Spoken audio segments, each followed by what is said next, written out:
Hey everybody, Sean McInnes here alongside Saxs Persson, the executive producer on Project Spark. Saxs, I hear that you have some pretty cool user-generated content to show us today. Yeah, like we've been out with the beta for about 2 months now, and people have been making amazing stuff. And every day in the office is like us in wonderment looking at like how did people pull this off. We're going to be showing you some of the levels that we are just like falling over ourselves over. This first one is a pinball level. So somebody made like it looks like a village, but as you're zooming back, you get to see that it's actually a pinball table. So a bit of instructions, and then you get to fire a boulder straight into the village.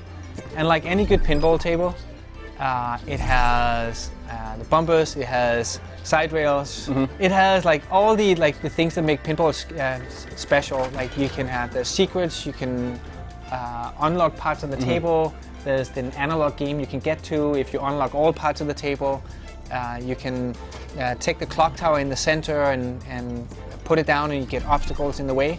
We hear the creators working on seasons right now, so there's going to be like a winter season, there's going to be a rainy season, like this sort of thing, like totally like taking pinball to the next level. Now, the reason this is interesting for anybody who hasn't seen Project Spark before, Project Spark is not a pinball creator game.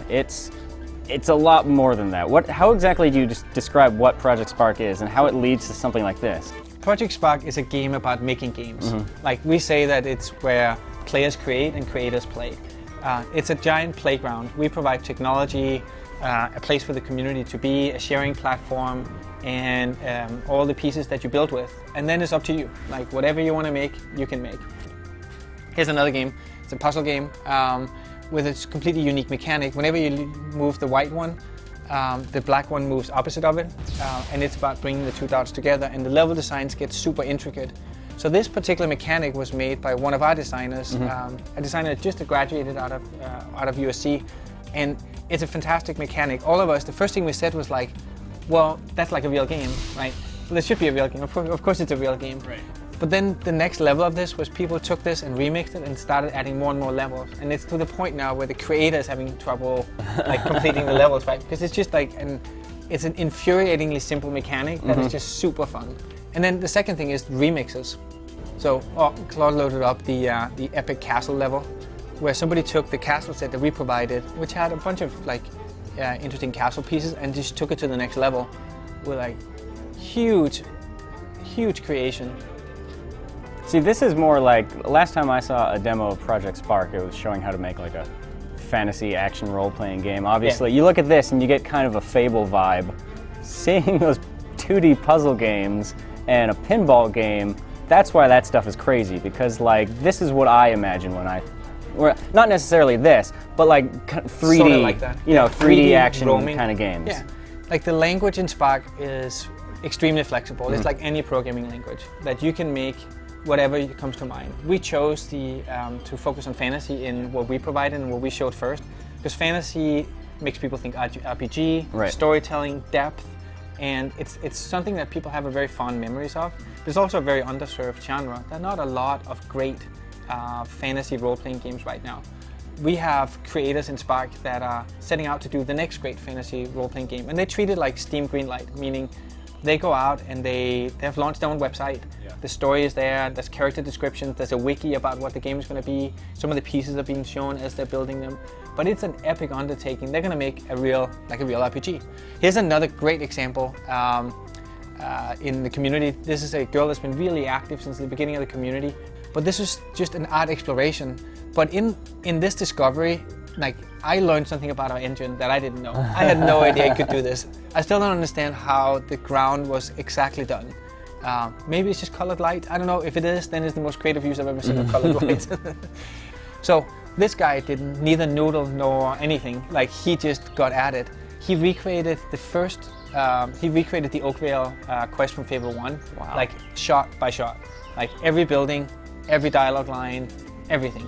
It's he's a guy from the UK, web designer, never done a game before, never programmed before, doesn't particularly think that he's particularly technical or anything. But he made like what the Lionhead team goes, that is the most amazing piece of fan art we've ever seen, right? They sent him the Xbox Anniversary Edition, like the Fable Anniversary Edition Xbox, like the printed one, and a letter from the Lionhead crew about how amazing it is.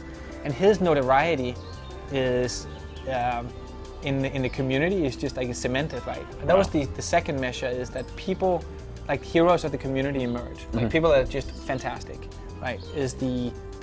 That is not about us, it's about the people that made this, right? We should be a platform like YouTube more than we should be a game, right? So those are the two big things, right? That it's good stuff, people have fun, and then there's stars emerging that sort of overshadow us, right? As the creators of this technology. All right, Saxs, well, thank you very much for showing us some of the user-generated content. We've seen some pretty crazy stuff so far. What are your guys' plans in terms of like further updates to the beta and a full-on release? We'll be coming out with the beta for Xbox One on the 4th of March, as I mentioned. Then next up is multiplayer. We'll be showing that as soon as we can.